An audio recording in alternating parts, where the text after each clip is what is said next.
बिस्मिल्लाहिर्रहमानिर्रहीम। ये आज का जो मौजू है, ये मेरा ख्याल है कि आज से 70 से ज़्यादा साल पहले ये शेर कहा था फैज़ साहब ने, लेकिन जितनी इसकी आज वक़्त है इस जो उन्होंने कहा, वो मेरा ख्याल है पहले कभी नहीं हुई। उनका जो कहने का मकसद था वो बड़ा वाज़ेह था। उन्होंने चंद अल्फाज में ये बात कही कि हमारे लिए आइन, कानून और आज़ादी क्यों इतनी अहम है। और उन्होंने कहा कि आप आज़ादी को, अपने जो जिस्म है उसको तो आप डाल सकते हैं ज़ंजीरों में, लेकिन आज़ादी की जो ख्वाहिश है और जो आवाज़ है उसको ख़त्म नहीं कर सकते। तो मैं ये कहना चाहूँगा कि पाकिस्तान की अगर आप तारीख़ देखें तो हमने बार बार ये देखा है कि एक मिसाली जमहूरियत में तो बहुत सारी आपकी बुनियादी हकूक़ और इंसानी हकूक़ होते हैं, जिसमें आज़ादी राय सबसे अहम है, आज़ादी इज़हार, आज़ादी असेंबली की आज़ादी, आपको सियासी जमात बनाने की आज़ादी, आपके वोट के हक़ की वक़्त की सारी एक जमहूरी दुनिया में ये असूल हैं। उसके साथ एक आज़ाद अदलिया, इंसाफ की हुक्मरानी और एक वाइब्रेंट आज़ाद मीडिया और सिविल सोसाइटी, ये सारे असूल हैं, बेसिक असूल हैं जमहूरियत के। लेकिन ये जो मैंने आपको मिसाली जमहूरियत बताई, बदकिस्मती से हकीकत में और इस आइडियल डेमोक्रेसी में बहुत बड़ा खला है, बहुत बड़ा गैप है। और उस गैप की वजह अगर आप पूछें तो बहुत सारी हैं, लेकिन मैं आज जिस वजह का जिक्र करना चाहता हूं तारीख को देखते हुए, वो है एलीट कैप्चर। बहुत सारे लोग पूछते हैं मेरे से कि एलीट कैप्चर क्या है। एलीट कैप्चर एक उस चीज़ का नाम है जो कि जब आपके मखसूस लोग, ताकतवर लोग जमहूरियत के अंदर रहते हुए या जमहूरियत के बाहर रहते हुए वो इक़्तिदार में रहते हैं, वो हुक्मरानी करते हैं, उनके पास लोगों का मैंडेट नहीं होता, लेकिन वो हुकूमत में ज़रूर बैठते हैं। तो हमारी जमहूरियत में जो मेन गैप आया है, जिसकी वजह ये एलीट कैप्चर है। अगर आप तारीख देखें तो हमारी तारीख जब से पाकिस्तान बना, पहले ब्यूरोक्रेसी ने एलीट कैप्चर किया सियासतदानों के साथ मिलके, फिर आर्म्ड फोर्सेस ने एलीट कैप्चर किया, फिर सियासतदानों के साथ मिलके। उसके बाद जब सियासतदानों को भी वक्त मिला तो दो खानदानों ने एलीट कैप्चर किया, फिर मुशर्रफ साहब भी आ गए, और आज ये कहते हैं कि निज़ाम हमारा एक हाइब्रिड है, वो भी एलीट कैप्चर ही आप समझे। वो भी एक जमहूरियत का, सामने तो आप निज़ाम देखते हैं, लेकिन उसके पीछे मैं आपको खुद अपनी आई विटनेस अकाउंट से कह सकता हूं कि ये मार्शल लॉ की तरह ही है इन एक्चुअल फैक्ट।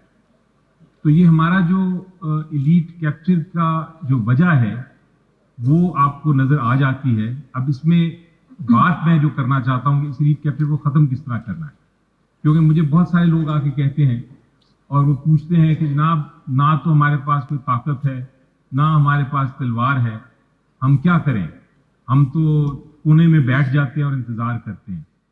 लेकिन मैं आपको बताऊं, ये मेरी नज़र में इंतज़ार का वक्त गुजर चुका है। हम एक एमरजेंसी में हैं और ये इसकी नौयत तकरीबन एक जंग की तरह है, क्योंकि अगर हम जमहूरियत को नहीं बचा सकेंगे, अगर हम अपनी आज़ादियों को नहीं बचा सकेंगे, तो हमारा वजूद ही ख़त्म हो जाएगा। फिर वो ताकतवर के पास ही वजूद रहेगा, वही अब हुक्मरानी करते रहेंगे, और हम जो हैं, हम एक लाश की तरह जिंदगी गुजार रहे होंगे। इसलिए ज़रूरी ये है कि आपके पास एक बहुत बड़ी ताकत है। जमहूरियत में एक ताकत, जमहूरियत का नाम ही ये है डेमो, जो यूनानी अल्फाज से निकला है, वो ताकत है अवाम की।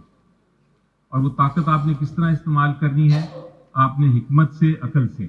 आपके पास दिल भी है, दिमाग भी है, और आपके पास कलम की ताकत भी है। तो बोल के फ्रीडम ऑफ स्पीच जिसकी बात की, इस जो टॉपिक है आज का, जुबान, ये है हमारी ताकत। और मेरा ख्याल है जो हमें प्रॉब्लम मेन फेस किया है हमने, जब से आपने एक रेवोल्यूशन मैं समझता हूँ दी इस मुल्क को 8 फरवरी को। आपने रेवोल्यूशन ये दी कि आपने अपना वोट का हक पूरी तरह आपने एक तरह से दिया और दिखाया कि हम दिखा सकते हैं। और उसके बाद क्या हुआ, जमहूरियत पे हमला हो गया। आपकी और हमारी जो राय थी, जो मैंडेट था, उसको ना सिर्फ नज़रअंदाज किया गया बल्कि तशद्दुद और धांधली के जरिए उसको तबाह भी कर दिया गया। आपको डिवाइड कर दिया गया, पूरी डिस इन्फॉर्मेशन दी गई, आपकी जो राय का इजहार का हक था वो ख़त्म कर दिया गया। इस किस्म की सिचुएशन में हम चुप नहीं रह सकते। ये जो इस वक्त हुकूमत है, मैं समझता हूँ कि आपने अंग्रेजी का वो फ्रेज सुना होगा कि a king without population is not a king. उनके पास लोगों का मैंडेट नहीं है, वो हुक्मरानी कर रहे हैं। यस, हुक्मरानी हो रही है उनसे, वो बैठे हुए हैं, लेकिन वो सिर्फ कर्ज पे और एक तरह से इन्वायरमेंट, एक डर की इन्वायरमेंट क्रिएट करके बैठे हैं। तो हमने चुप नहीं रहना, ये हमारा सबसे बड़ा हथियार है। हमारी 50% से ज्यादा कौम जो है वो जवान है, यंग जनरेशन है। उस यंग जनरेशन को सिर्फ इस वक्त कमी है डायरेक्शन की, सिर्फ उनको कमी है इल्म की, नॉलेज। ये आपने हासिल करनी है, नॉलेज के साथ, कलम के साथ, बोलने के साथ, जो अभी हम जिस तरह डिस्कस कर रहे हैं। That is our answer, that is what we will get. मुझे लोग कहते हैं कि जनाब आपको जस्टिस नहीं मिलता, यहाँ अदालतें नहीं है। तो मैं कहता हूँ फिक्र ना करें। आपको याद है कि पहले केस हुआ था 200 का, तो उसके बाद आसमा जहांगीर का केस आ गया था, जिसने कहा था कि नेसेसिटी जो है वो बिल्कुल गलत है, लॉ ऑफ नेसेसिटी। फिर नुसरत भुट्टो का केस आया, जफर अली शाह का केस आया, जिसने ज़ियाउल हक और मुशर्रफ साहब की रजीम को लेजिटिमाइज किया। लेकिन उसके बाद सिंध बार एसोसिएशन का केस आ गया, जिसने फिर कहा कि जो हमने पहले किया वो गलत किया। तो जो जुडिशरी है उसको जरूरत है अवाम की। जब भी आपने देखा कि अवाम खड़ी हुई है, अवाम की आवाज़ साथ रही है, तो जुडिशरी में भी हिम्मत आई है। अगर वो अवाम पीछे नहीं होगी तो आप याद रखेंगे जुडिशरी भी खामोश रहेगी, कमज़ोर रहेगी। तो ये मेरा आपको ओपनिंग जो मेरा स्टांस था मैं आपको बता दूं। बहुत शुक्रिया जी। तो बस साबित ये हुआ कि मौजा भी छड़नियाँ पड़नी है तो भी छड़नियाँ पड़नी है, तब जाके स्पेस बनेगी। तो अली साहब ये आपको कबूल है?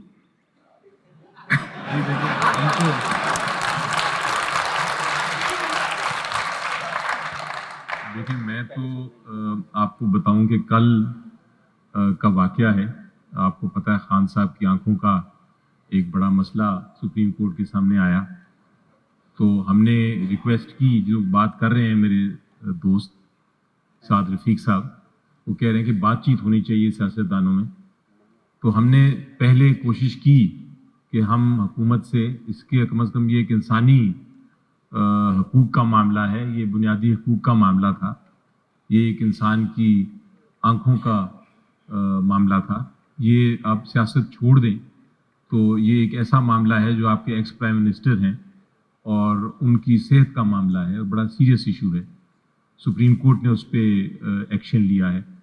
तो हमने रिक्वेस्ट की अपने सियासतदानों को, तो उनको कहा कि जनाब आप कुछ करें कोशिश, सिर्फ हमारी एक रिक्वेस्ट है कि खान साहब को अस्पताल दाखिल कर दें।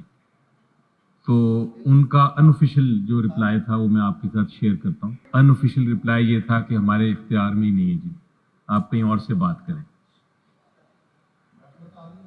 उसके बाद हमारे पास कोई और ऑप्शन नहीं थी कि हम एहतजाज करें। पार्लियामेंट में हमने कल एहतजाज किया, तो हमें पार्लियामेंट के अंदर, यानी आप जमहूरियत का लेवल देखें इस वक्त इस मुल्क में, कि पार्लियामेंट के अंदर बंद कर दिया गया। सारी रात हम पार्लियामेंट के अंदर बंद रहे, ना बाहर से खाना आ सकता था, ना कोई पानी आ सकता था, बत्तियां बंद थी। और ये पार्लियामेंटेरियंस का हाल है। तो हम जब जमहूरियत की बात करते हैं, मैं जो आपसे शुरू में ही कहा कि जमहूरियत और जो जमहूरियत का जो रियलिटी है पाकिस्तान में, बहुत बड़ा गैप है, बहुत बड़ा खला है। और जिस तरह फरदुल्लाह बाबर साहब ने भी कहा کہ صرف ایک طریقے سے یہ خلا اس وقت ختم ہو سکتا ہے. ہمارے پاس کوئی تلواریں نہیں, ہمارے پاس گنز نہیں, ہم صرف آواز اٹھا کے بار بار آواز اٹھا کے کر سکتے ہیں.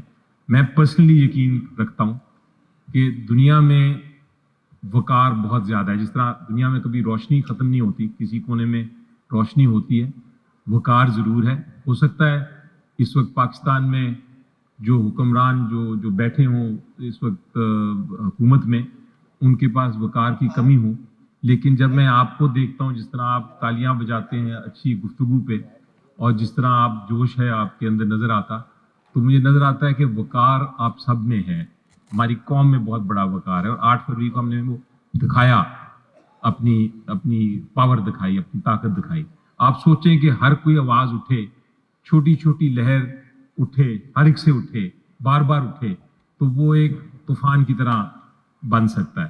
چھوٹی سی بات آپ کو بتاتا ہوں, سولر پینلز کا ایشو آیا تھا.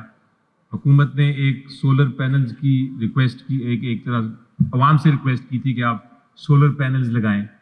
اس کے بعد وہ وعدہ انہوں نے چینج کر دیا, لیکن عوام نے آواز اٹھانا شروع کر دی.